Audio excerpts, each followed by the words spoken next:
Hey everybody! Hopefully we've got Brook's audio working out. Brook, how you doing?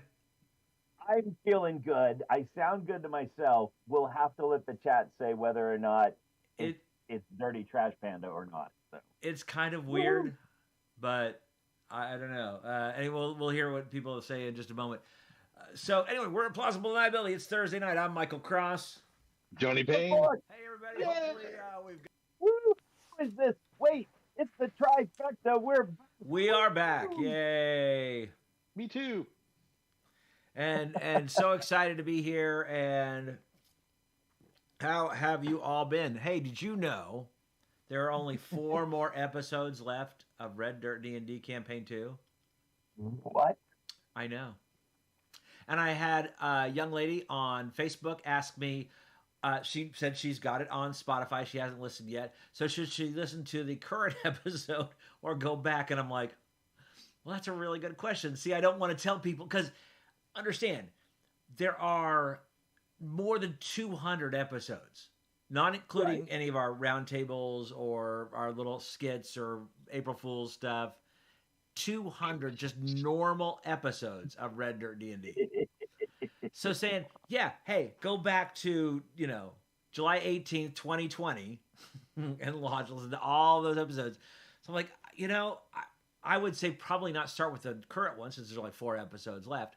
But, so I said episode 34, I think, is when we get to the Feywild. And like episode 40, I think it's like 56 or 60 is when we get to this last current arc. So I don't know. True. But So, if you want I to know always all tell everything that people. happened, I always tell people, well, it depends on what you want. If you want something, serious and kind of the Western, orcs and train engines type of thing, then start with episode 1. And if you're into silly and just whimsical, then start with season 2. And and who knows? I mean, technically, it would be confusing in my player, but technically, you could listen to both, because they're so different. yeah, oh You yeah. got 2 ears. You've Well, got exactly, Johnny Payne. You got 2 ears. Put one in each thing. you're actually I never really thought about it, but Brooke, you are absolutely correct. You do not necessarily because you don't have to hear. It's not like 2 seasons. These are 2 different completely different campaigns. So you could be listening to both campaigns at the same time, like Indeed. just go back and forth between the 2. Yeah, so it'd be like Listen watching. to one on Campaign. Spotify and the other on Apple Podcasts, and that way But where you're at and by the feed. at the same time, I don't mean literally at the same time. I just mean that you could be going back and Are you forth. a multitasker or not? I mean, come on, get with the program. Now, I can't do that. I can barely listen and drive. I like that idea of one campaign with multiple seasons. Yeah, You're onto something there. yeah. Well, and I try to listen to Wayfinder Legends, and there are times when I'm like, I'll be driving or whatever, and I'm like having to rewind. I'm like, wait, what did Inara just say? Wait a minute, Falwyn did not say that. Oh no, she just. She's kind of. I did listen to the roundtable today. He probably did. He probably did say that. I love how you said, I didn't mean for her to be racist, but she's just a little bit racist. Right? Insert the Avenue Q song, right? Yeah. Everyone's a little, I mean, like it just. Hey, I didn't intend that way, but like the things we all know, authors know, even as players of characters, we know that there are times whenever, you just like, I never want to be that would be like, well, that's what my character would do. Like, I never want to be Right, that right. guy. But I just suddenly she's not using Flame's name. She's just calling him Goblin, and she's so frustrated that he's following her around, and that suddenly became this window that she sees him as lesser than, which hopefully is going to make for a great character arc. But Yeah. I have 2 things to say about that. One, it sounds like it's not Fallon that's racist, it's Brook that's racist. It's not what my character would do. It's what I would do. Yeah. And secondly, how long do we have to wait before Fallon and Flame kiss? That's right. Yes. When they finally get a room, yeah. Yeah, Yeah. it's that will they won't they tension that we always see at every sitcom. Yes. Yeah. Well, and what I always said Fallon. I always was basically I didn't think of Fallon being racist so much as Brooke just being really forgetful. It's like what is your name? I'm just gonna call you Goblin. I have Not been known to when I walk around the corner and the cat's laying on the floor, I just go move cat, I and everybody in the house like says her name, and I'm like, I know her name. It was just move I didn't want to cat. step on her, so I said cat. Yeah, and I understand the editing of all the names you guys were talking about because I mean you guys when we went from campaign 1 to campaign 2 it was so hard to remember everybody's name. Fortunately, I think it was Connor put up little signs of each one of us so we would remember everyone's names. That was me. So that was I made those and brought those in. Yeah, but yeah, only 4 episodes left. So if you haven't caught up on, you're gonna have plenty of time to catch up.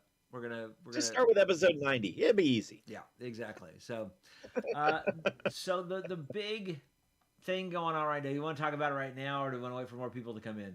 I don't know. What's somebody been watching? So I know what you want to talk about. You want to talk about postage. I want to hear about postage. Do you have the pictures? Oh, I've got them live. So Let's see. Okay, so they're new D&D. Oh, wow. these are the US postage stamps, Dungeons and Dragons. And where did you get? Did you have to order them? Well, I just went to my local post office. Really? And they had some. Are, Yes. Are those the forever stamps? And these are forever stamps, so Oh my god. watch me be tacky. Unlike different editions, these will last forever. So That's right. No good. Ooh. Well, some of the current edition, Brooke. How'd you get the UK stamps? Yeah. that's right. So, but then hold on. Oh, well, so these are awesome and they're great. And you could actually go to like the US Postal Service website and they have like merch for D&D at the postal website, like some cool stuff. But then I found out that the UK has postage stamps, D&D postage stamp. And I'm like, oh, okay, I'll check those out. Dude, Dungeons and Dragons is an American product. How in the world does the UK have better stuff than we do? Like, so I ordered some from the UK. Oh, And- wow. I'm just like, are these done by Wayne Reynolds? Like, I'm not sure because, Very third edition looking. yeah, Yeah. right. Or fourth edition looking, yeah. And granted, I mean, like I did upgrade just a tiny bit, but the UK one came in like this little commemorative choir thing, Mm-hmm. Oh my gosh. and I'm like, holy smokes, Oh. like Wow. with like history of the game and stuff, and then like I said, there's all these different there's about I think 20 different stamps or so, but not 20 different ones, but 20 stamps with kind of a repeat. But it's just like Wow. this is an American No, the problem is the British franchise. take our stuff and do so much better stuff with it. I mean, this if you've ever Rock and met roll. if you've ever met a British Star Wars fan, they're so much better than we are. They just are. And Star Trek fans, British Star Trek, same thing. They're better than we are. That's why So I'm pretty sure there are D&D people out there in across the pond that are so much better than we are, and we'd love to have you on our show. Wow. Those are UK? Those are the Those UK are the ones. UK ones, yeah. Oh, yeah. You can tell the Displacer Beast is on the left side of the road. Nicely done. Nicely done. But yeah, so did I splurge on that? And it wasn't a bad splurge, but but I did. I splurged and bought UK postage.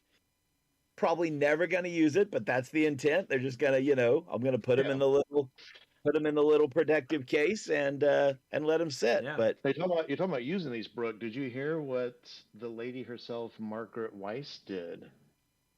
No. She at random. So she was. If you ordered the Dragonlance Chronicles, or no, the Yeah. new, not the Chronicles omnibus, but just the new version of their new Dragonlance novel. If you ordered it a certain way, you could get it autographed. And that was Oh, yeah. basically her autographing them and then sending them off to a shipping company, and the shipping company shipped them to you. But every Yes. once in a while, she'd pull one off the stack, sign it, and send it over here instead. And then she took that and packaged it herself and put the money's worth of weight in stamps on the package and mailed it to you of D&D stamps. Straight from Margaret Weiss, and not.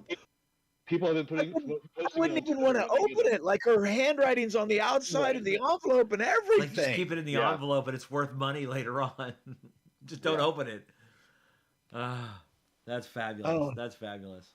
But my luck, inside would be a letter that says, "Really enjoy your podcast. Contact me, and we can work together." And I would just steal it. That's right. I would never know. Just never know it. Checking the mail every day for that one. So, well, you know, and actually, seeing the stamps reminds. Did you guys ever see Brewster's Millions? Oh yeah, Where he buys like a $3 million stamp. He can't have anything at the end of his and he's like, see, he bought something and then he mails it and had it canceled, so it was now worthless. He's like, oh my gosh, just cancel a $3 million stamp. Which is exactly what you would do, but at the same time, you're just like, oh my god! I do want to see that movie. So I haven't seen it since the '80s. I don't think it'll stand up. But I bet it probably doesn't age well. No, I bet. No, it probably I bet does. it's fine. I bet it's any more than like the toy does. I don't think they would. Just no. Mm-mm. Anyway, so the big news. First off, we've got D&D is going to be doing the future of D&D thing coming up next Tuesday. So their version of the Nintendo Direct. It is a D&D Direct, and so we don't know what they're going to say. I am a little confused, so I'm starting to work with a local game shop to set up a D&D Dungeons and Dragons Adventurers League thing. Well, sweet. Coming up on September 17th, the new Player's Handbook comes out, and usually September is when the new adventure comes out. You know, like Waterdeep or Tyranny of Dragons. Everything has always come out in September. It's the beginning of the new season. Yeah. But I haven't heard anything, so I don't know if there's going to be a new adventure coming out this year or not. So maybe they'll say something when that, maybe it's just about the Player's Handbook. But did that Vecna thing already happen? Yeah. In fact, right now, if you listen to the Red Dirt Outlaws, very soon we will be starting Eve of Ruin. We haven't started yet. We will be starting it very, very soon. So we're going to take the Golden Vault is going to segue to Ruin. Yeah, it'll be the same same characters, and obviously the same players as well. But the same characters because we've brought them up. Aiden has brought us up to level 11, and then we're going to take that all the way up through the Vecna books. So very cool. So with this new Player's Handbook that's coming out, there is a lot of speculation as to what's going to happen with the old stuff in the 2014. And here's the thing.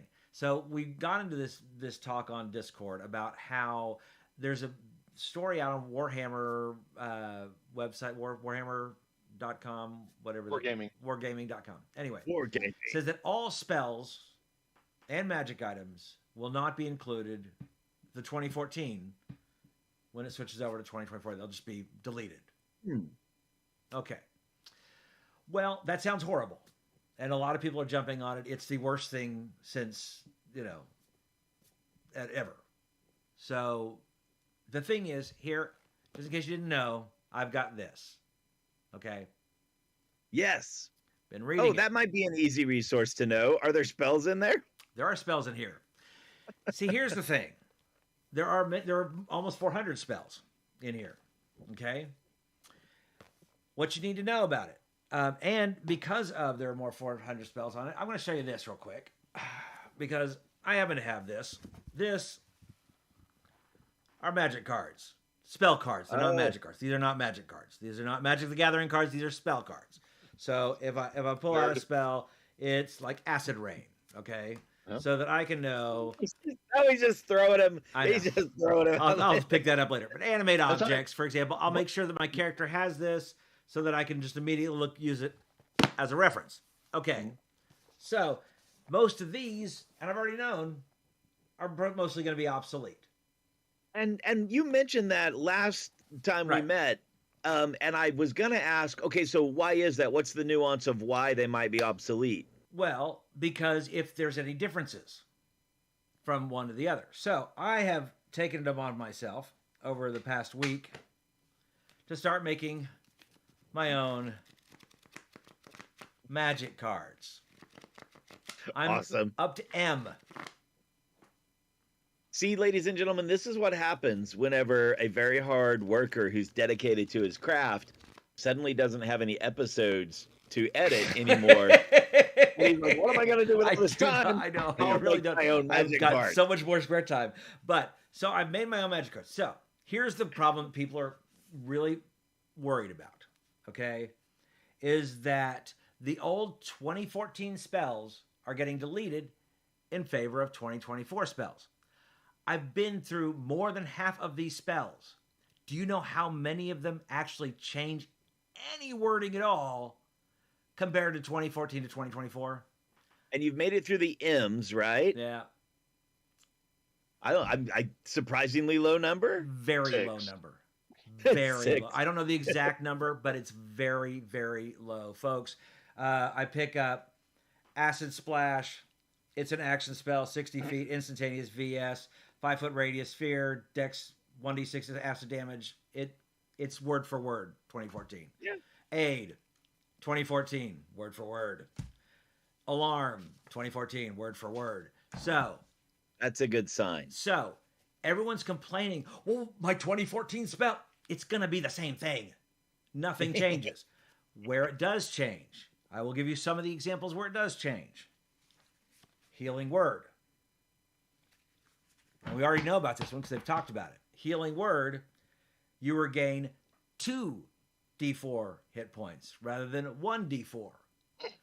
So, if you would like your character to only heal 1d4 rather than 2d4, you can go in and make a homebrew that is one. If you would like to gyp your characters, your fellow, your party, and only give them 1d4 healing instead of 2d4, well, then yeah, you would have to do something about that. But the thing is, Michael, is according to the rules, you can't do that because the minute a player shows up at the table using any content from 2024, it unlocks it and it supersedes it. No. Again, No? but I've said you didn't listen to our last episode. This is your game, Johnny.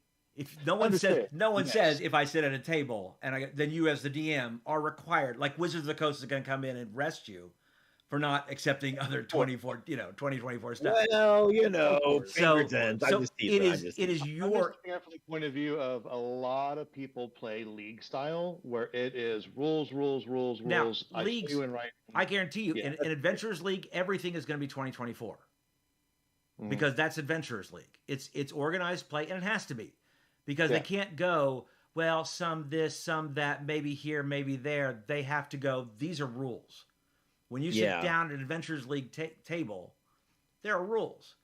And it's so that I can take this character that I know has followed the rules to a con, to a game store, to a home, and I can play the exact same character, and I haven't cheated in some way or another.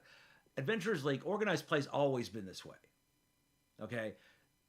But when you're sitting at home or sitting at a game shop and you're playing your own homebrew game, you can do whatever you want. It's your game.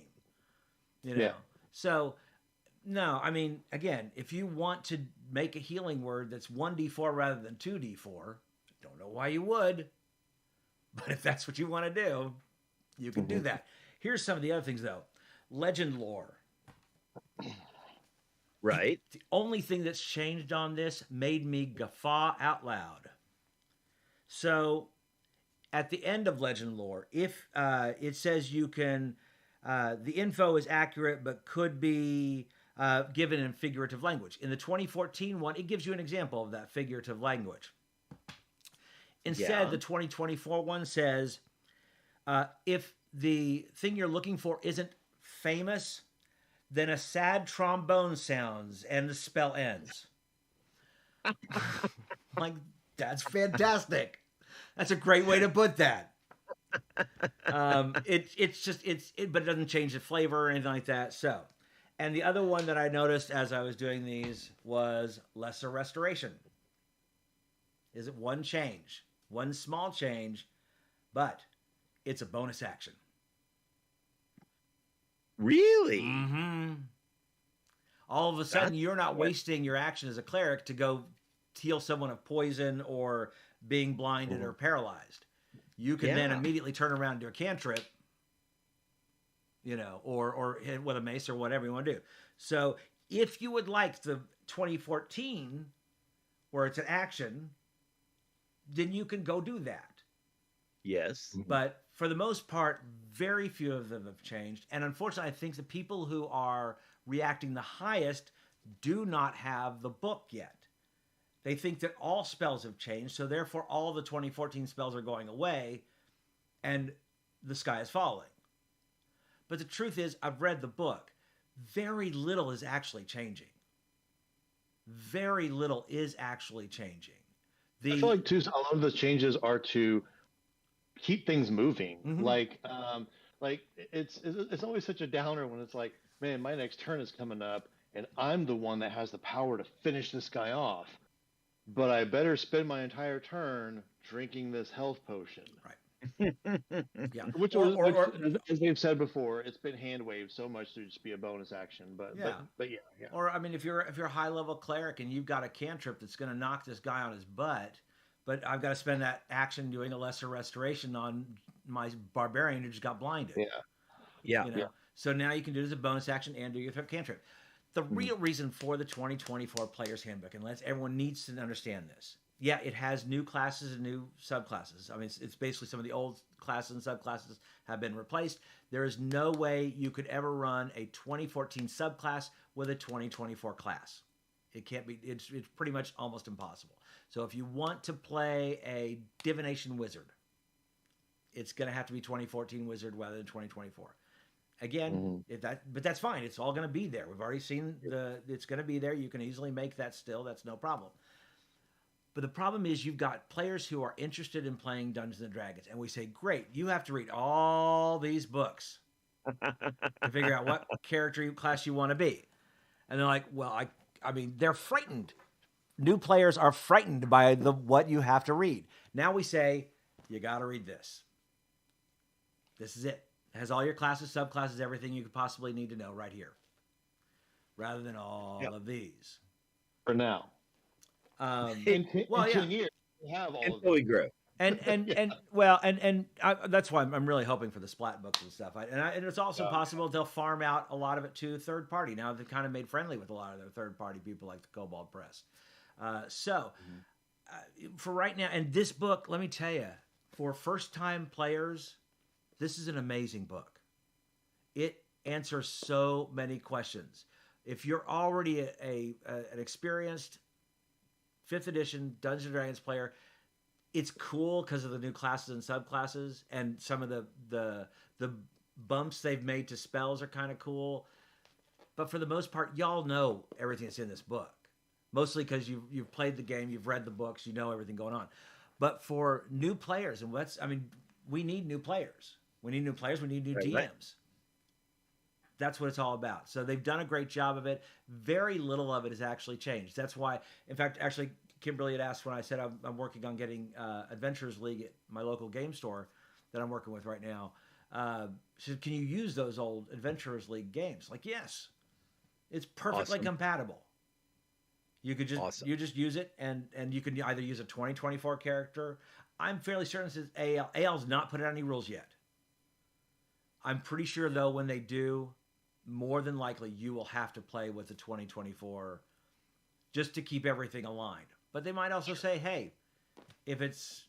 I don't know. I don't know what AL's going to say. They haven't come out with any rules yet, and they've only got 2.5 weeks to do it. So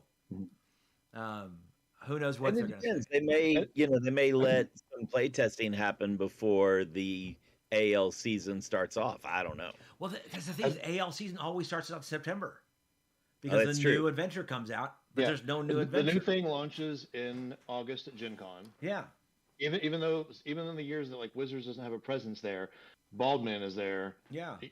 Launching it, and it's always a thing as the season starts in August around Gen Con. Yeah. See, Yeah. when And so Waterdeep was the it's big thing, unusual and it's now. usually announced in June that this is going to be the new adventure, and so far we So it's really getting haven't. teased.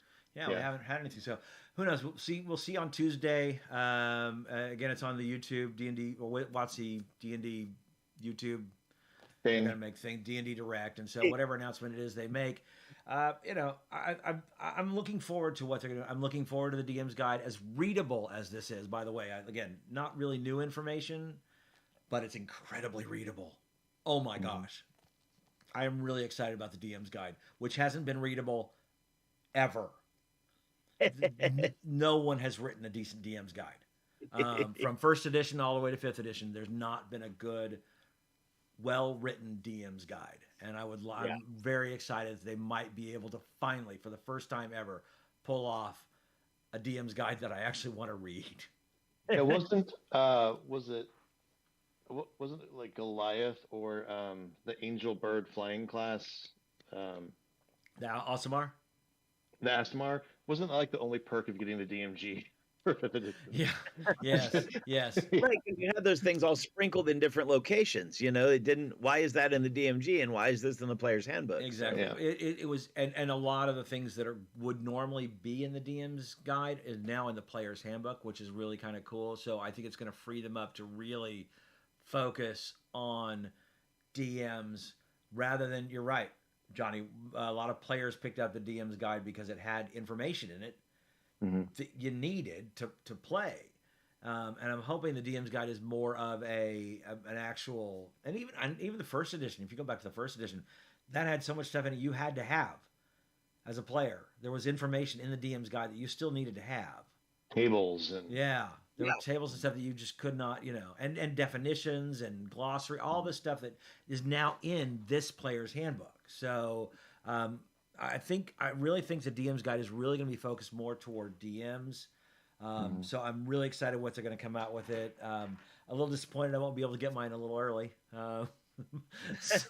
Because I feel kind of I do feel a little spoiled. I think thank you to Karen and Rob for going up to Gen Con and let me buy that through them, because it's been amazing having that. But for the most part, very little is actually changing.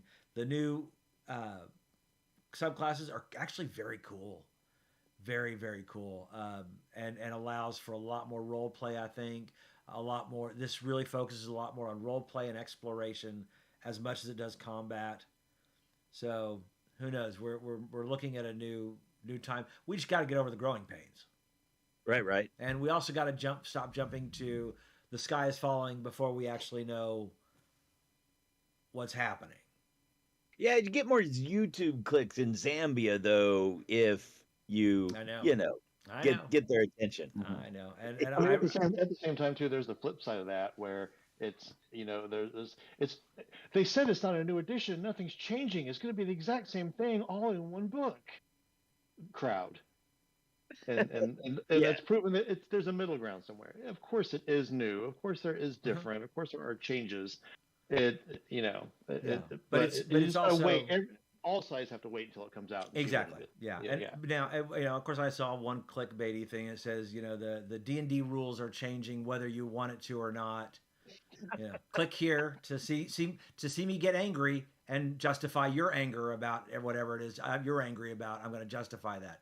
But here's the thing, it's first off, it's not your game. Okay. It's Wizards of the Coast game, and tens of thousands of people play this game. And if they went to tens of thousands of people and say, how would you change this game? How many answers do you think they'd get back? 9,500 answers. Right. Tens of thousands. So somebody's got to make the decision how to play. But here's the beautiful thing, and I've seen this complaint about Star Wars, Star Trek, Doctor Who, same thing. They've changed everything. It's they've ruined my childhood. The difference between those things and this fandom is, although it's not your game, it's your game. When you sit at a table as the DM, it's yours. Watsy's not going to come in with the D&D cops coming in and say, oh, you can't do that. It's your game. Run it however you want to do it. If you want to do 2014 healing word instead of 2024 healing word because you think it's too nice to the players to get 2d4 instead of 1d4, do it. It's your game. When you're sitting at a table, you can make choices on your own. Yep. There's out in the world, it's theirs. But then once you bring it home, it's yours. And that's so different than any other fandom. I mean, you couldn't do that with well, of course, we used to do that. Yeah, we used to do that when we were playing with our own little Star Wars. Mm-hmm. I'd make up my own rules. Luke Skywalker can do whatever he wants. Right. But yeah, it is your game, folks. Whenever you play it, put in your own rules. Do whatever. You've been doing it anyway for 10 years, 50 years. So there's nothing stopping you from doing that right now. So anyway. Mm-hmm. So let's go to Paizo. Yeah.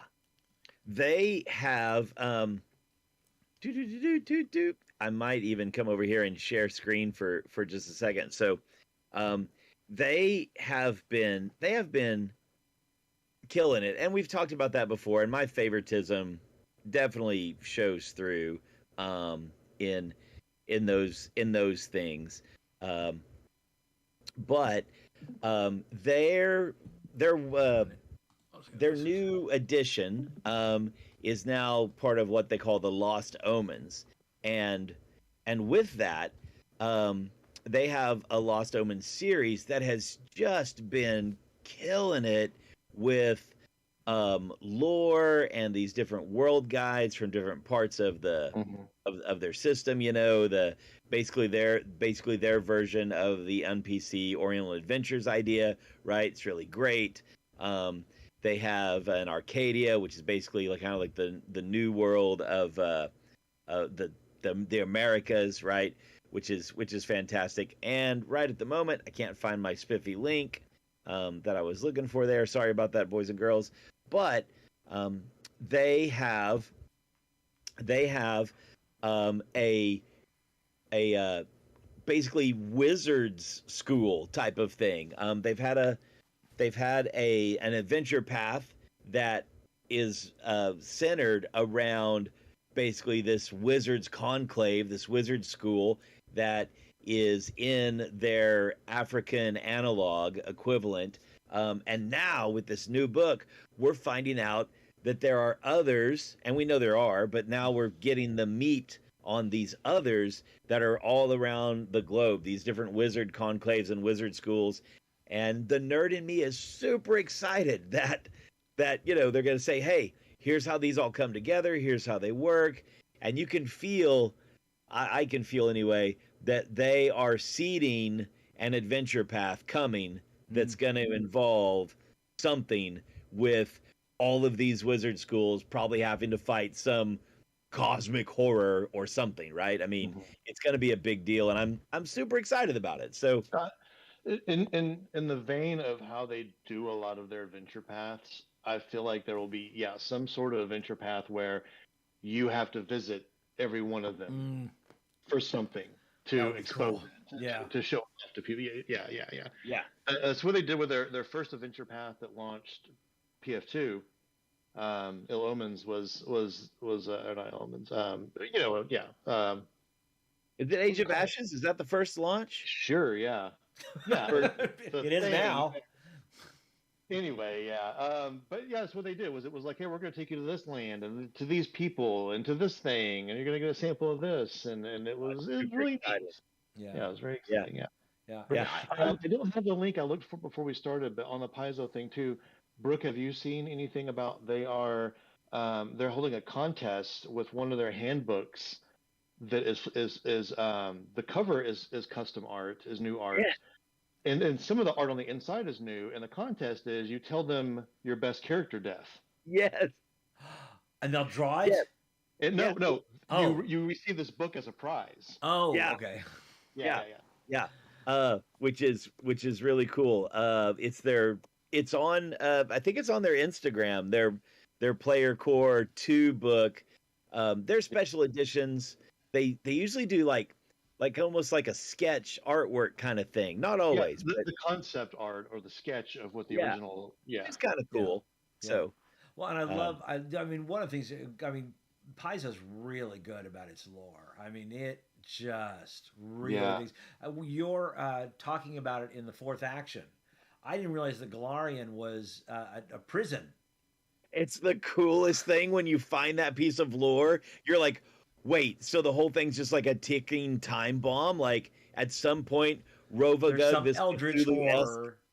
Rovagug. Yeah. Yeah.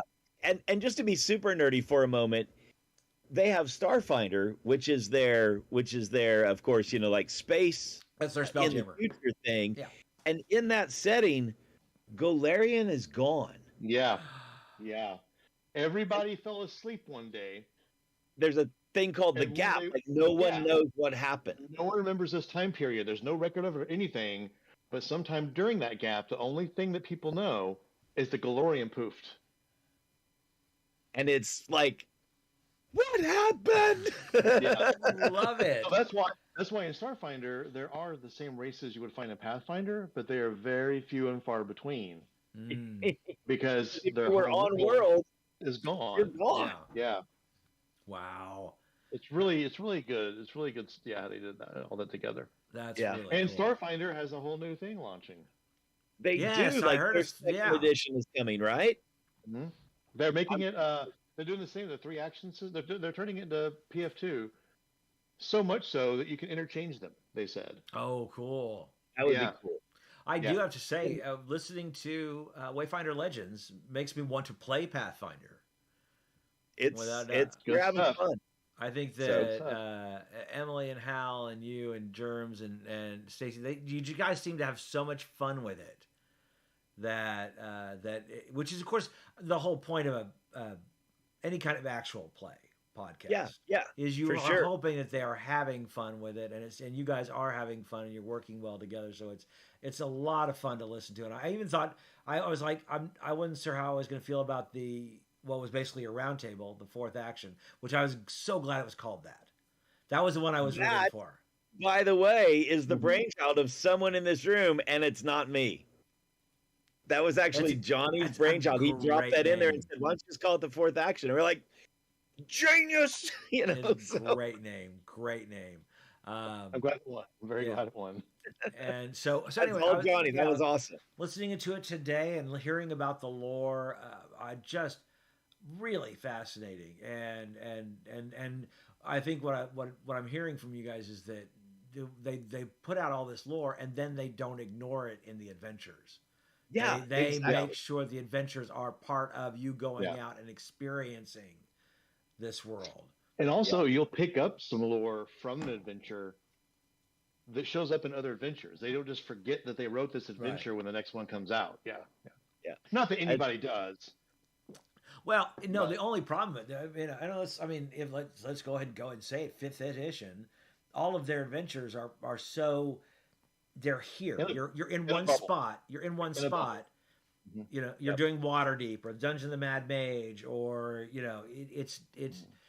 Tyranny was the last one to. Well, I guess Storm King's Thunder also kind of took you all up and down the Sword Coast, but even then it felt like you were just kind of in your own little bubble.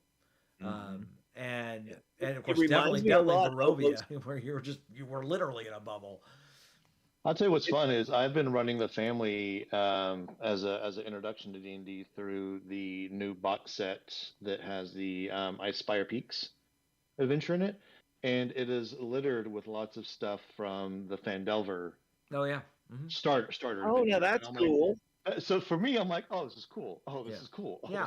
Because I can't tell you how many times I've played that damn Phandelver adventure. Played it or run it. Yeah, and Icewind Dale, of course, has the prison that is in the movie. Yep. So but as far as and you're right. I mean, I remember what was the one that I don't even know if it was Paizo or 3.5 that actually did this. That took them down to the Isle of Dread and up Yeah. to, you know, That's Paizo writing for Pathfinder. okay. Was it? Or Yeah. that's Paizo, sorry, writing for Dragon Magazine. Yeah. Dungeon Magazine. And in fact, that's the adventure path that my Pathfinder First Edition is doing. Yeah. It's actually written for D&D Third Edition, but they're so close that it doesn't take much tweaking to get it set up. Some of that in my getting my characters to using the Goodman Games Isle of Dread, getting them to there. I used a little bit of that to get them there and do some stuff there. So wonderful stuff. You know, just the idea of being able to use this massive world building type stuff and then be able to fit it into your adventure, not just go, oh, there's those massive stuff, and then kind of not really focus on it. Here's your little adventure, you know? Yeah. Which, yeah, I love Dungeons and Dragons, but I'll be the first to knock on them for being just kind of a, well, yeah, there's all this stuff going on around you, but here's your little tiny pie. You can tell, maybe this is not where the inspiration comes from, but you can tell for me, and I've said it before, that the folks who, you know, are at the helm in Pathfinder, they grew up on Greyhawk and they loved it. Yeah. And so that's the kind of world building they've done. And even their adventure paths being connected. And if, you know, like as the storyline moves through, maybe your group didn't play this adventure path over here and there's a connection. The storyline just assumes there was a group of heroes who did this thing, right? And time has changed. And that reminds me of like Living Greyhawk, the adventure path. Not the adventure path, but like, you know, the network of Living Greyhawk that was going on in the 80s or whatever. So the RPGA had Living Greyhawk and they had Living Forgotten Realms. And the funny thing is, Living Forgotten Realms didn't take off as well as Living Greyhawk did for that. It was a really big thing. If we have time, there's something interesting I want to talk about with Greyhawk that a lot of people are doing. But go on, yeah. No, that's good. Go for it. Tell us about Greyhawk. So I've heard about this game for over a year. I followed it on Kickstarter. I finally got the PDF for it. But Shadow Dark is in the news a lot lately. It swept the Innies at Gen Con, won everything it was nominated for. It was nominated for like the top 5 awards: best game, best layout, best rule set. And it's been described as sort of like if you took 5e and made 5e an OSR type game. So if it's like, oh, you should go back to your roots and play 2nd edition. Yeah, but I like 5e. Well, let's play 5e 2nd edition. So it's got ascending armor class, et cetera, et cetera. But it also is very brutal. So it can be very like characters max out at level 10. Level 10 is when you're a god. At level 1, you're kind of like, there's a big thing that there's a torch rule. No one can see in the dark. No race can see in the dark in this game. You have to have a torch, and torches last 1 hour real time. And it's fun because it's like if you're not paying attention and that 1 hour timer goes off, and the GM is like, hey, you're pitch black dark trying to find your flint and steel, and who has the bag with the torches and monsters around you. But what a lot of people are doing is they're taking, it seems to be favored, they're taking Greyhawk adventures and just going through all the monsters and replacing them with Shadow Dark monsters and running Greyhawk adventures and Greyhawk modules and Shadow Dark rules. And people are loving it. There's like, that's really cool. You talk about splat books. I think there are more zines made for Shadow Dark than any other game by independent people. And some of it's not even third-party companies like Cobalt. It's just fans that are like, I'm going to make this 40-page book that might have a new little race in it and throw it out there with some maps and adventure plot hooks and tables. But yeah, Michael, it's a real, and you don't have to play it so crunchy where you die at level 1, you know. There's actually a version, like kind of like how 5e has the meat grinder mode. This game has the funnel mode where you show up with a stack of characters literally. But yeah, it's like playing 5e with the threat of like AD&D sense of danger, not where you're a superhero at level 1 type thing. And they're taking Greyhawk and just replacing all the monsters. Yeah, Shadow Dark RPG. I'm looking at it right now. Yeah, it's made by Arcane Library. The Arcane Library. And some lady made it just as a project one day, and it took off. And you know, and that almost oh my gosh, that almost doesn't feel like like you talk about people are doing these little zines and stuff, that almost feels like what would D&D have been like if the internet had been alive, right? Instead of that tight little group creating stuff in Wisconsin, like Yeah. Except for Gary seems hated very that. similar. Gary hated that. Gary hated third parties. He He was a. I mean, the guy was. he wanted the guy he was a wanted jerk. it to be his Yes, game. he fine. hated. He hated third parties doing his stuff. He wanted full and complete and utter control. He And did. but because he did that, groups like Steve Jackson Games and others were stepped forward and went, well, then we'll make our own game. Yeah. And that's where the fantasy trip came from, and that's where a whole bunch of us. So, you know, Competition is healthy, and he didn't want to get in bed with them and party with them. He wanted the competition, and he may have done it for pardon my French, YouTube asshole reasons, yes, but it paid off for us yes, It did. because we ended up with D&D and other things, Right. And then Yeah. parties now, and Right. yeah. So it's worked out well, yeah. yeah, and you know, all the games. I have always wondered, and I was kind of doing a little bit of a rabbit hole, rabbit trail, whatever, about had Dave Arneson and Gary Gygax not made D&D, would something else have come along? Because really, the thing about what we can say about D&D is D&D started it all, and I don't just mean RPG, Oh, you're right. tabletop role-playing games, video games, folks. The video games right now are the way they are because of Dungeons and Dragons. So You bet. had Otherwise, Gary we're gonna and be playing Dave Pong. had they not done this, would it now? I do believe that yes, they are. It was a trendsetter. D&D started it all. That was started all the tabletop role playing. It said, I don't believe if they, like Gary and David never lived, if they, you know, somebody else would have come along and created. There was a need for tabletop role playing games. Mhm. So I think somebody else would have come along for it. But I do believe D&D was a trendsetter. And it's everything that we have today is because of Dungeons and Dragons. But somebody else, I think, would have created something. So if you look back on it, and I mentioned before the movie Secrets of Blackmoor, if you watch that and also look at the history of chainmail, D&D spawned from a miniatures battle game. Yes. Yes. Righto. Because they wanted to, instead of saying I'm a player running the army of miniatures, they wanted to be the commanders. And now politics are involved. And can I get this guy to side with me because he's got your flank? And now we're role playing. And it just one thing led to your mother. Yes. And you started getting characters, and the characters started having abilities and skills. And then there was something about how there was something that happened. I don't know if it was like a movie came out or it was Halloween or something, but it was like, oh, let's throw some supernatural elements in there. And now there's like magic and just bada boom, bada bing. So Yeah. what was there other war games out at the time? Yeah, there was a lot of Civil War reenactment miniature games. I don't know if anyone would have turned that into D&D. I think it would have. I think video games would have come first, and then we would have got something like D&D, because I think people would have said, let's make video games based on Tolkien. Right. And then people would say, man, can I play this video game at the table?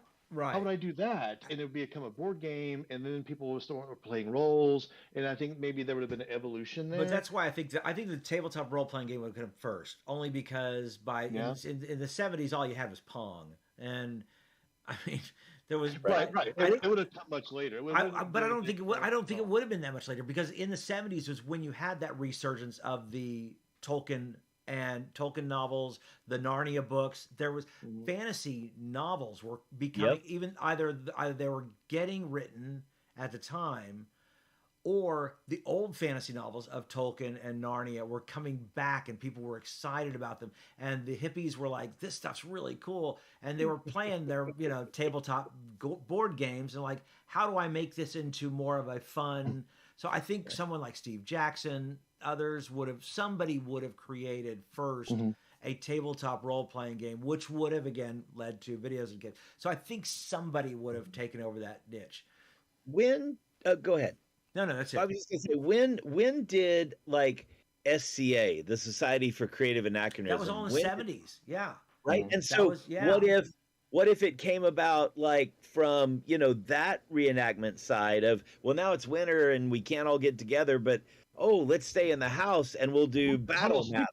Yeah. Doing this little figures, Yeah. the guy. And, Yeah, Right? what am I? It's SCA, but what do I do during it's winter and I can't go outside? Right. So maybe it would have come around Yeah. from that way. Yeah, and that's why I say it was all excited. The fantasy role playing, I think, was gonna come in, and would have still led to the video games that came out based off of fan. I mean, what was the one that Atari put out? The one where they had the little guy and he was going to a castle and got the key and Adventure, I think was the name of it. Oh, come on. Oh, maybe Somebody it's out called there remember. Adventure. Yeah. Yeah. I don't know. If yeah, It was I'm not familiar Atari. with that. It was Atari. You know, with the one There was button and the one joystick. I'm also thinking back to the before there were. You're going Atari, so you're going console. I'm still thinking back to DOS, where we were playing Pool Radiance from 9 floppy disks. You know. And before Right. that, So that game Yeah. wouldn't have been based on a world and setting of D&D. That game would have been made and based on the locations and the monsters of Tolkien, Right. perhaps. Mhm. Right.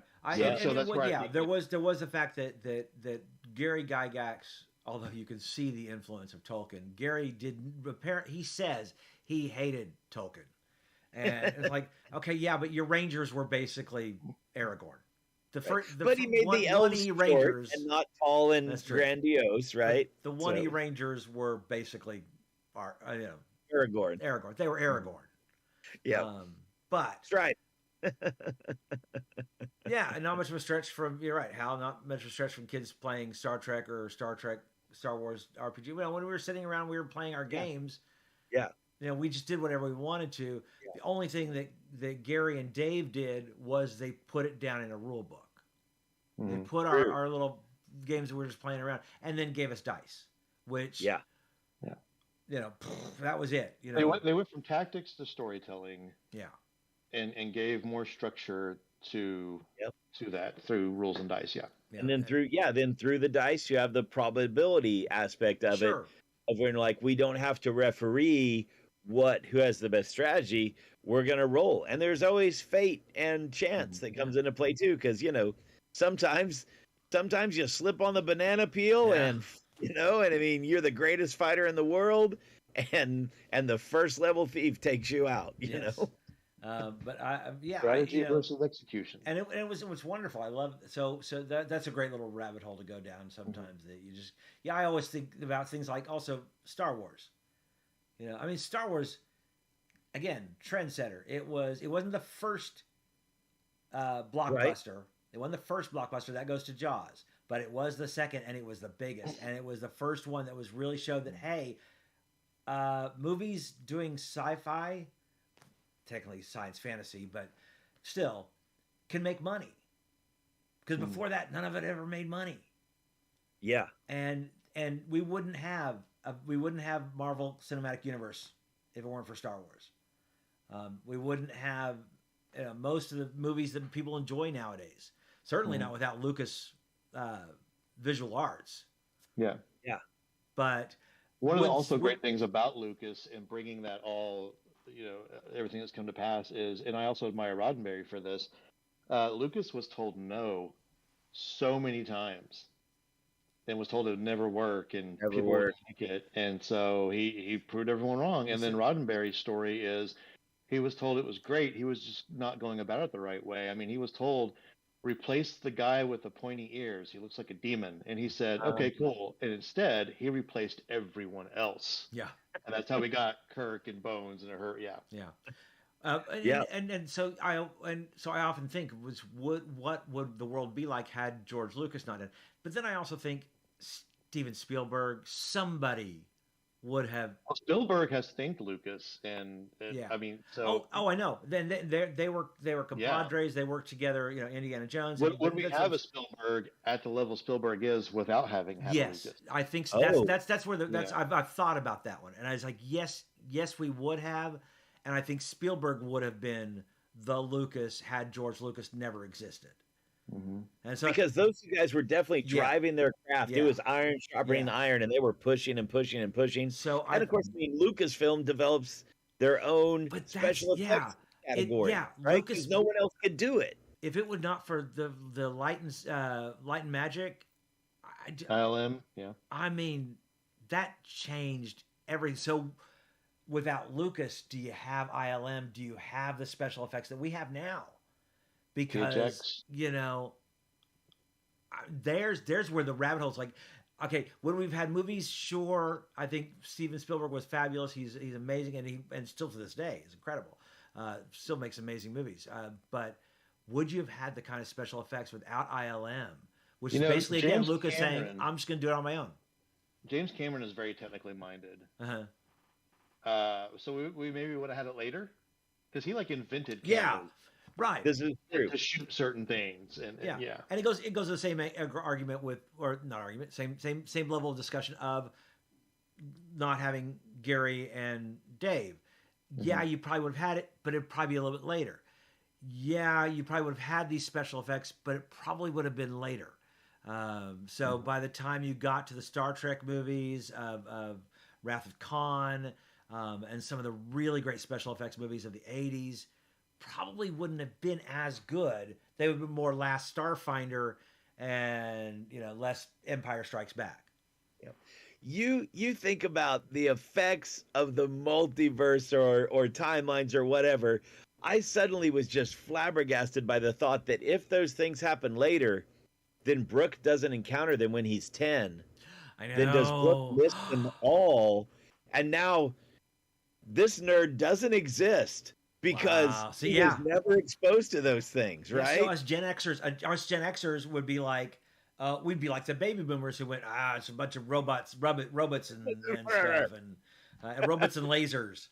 Would we have been just like, oh yeah, I'd probably be more into sports. So, speak of this sports ball. No, what is this? Why are they running back and forth on this thing? I don't understand. Hockey is the one thing that does that for me. Like I love sports. I love watching sports. I love watching hockey. I've been to a couple really big hockey games, and they're phenomenal.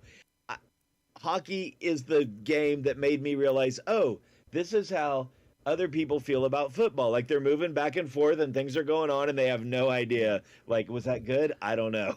One of my favorite phrases when people start talking about sports is I just look at them blankly and is that the one where they run? Is that the one with the ball or with the No, and I feel so weird because in 2004 when the Olympics, I think, were in, was that when they returned to Athens? I'm not sure. I was up like 4 o'clock in the morning watching. I mean, I watched the Olympics. And I like 96, 2000. I watched the Olympics. I didn't watch a darn thing this year. It was a great set. It was a great. The only thing I've seen is the guy shooting and the kangaroo breakdancer, the Australian breakdancer.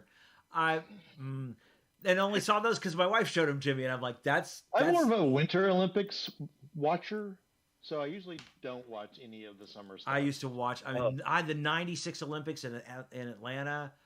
Oh, I was glued. Glued, and I just didn't watch. And of course, I also work at NPR, so I get it all the next morning. Any news that goes on, I know who all won what. Copies of the Player's Handbook. You get it before the rest of us do anyway. So anyway, probably gatekeeping stuff on what's really going on in the world. I'm just teasing. So gatekeeping is good. So we've got again 4 more episodes of Red Dirt D&D.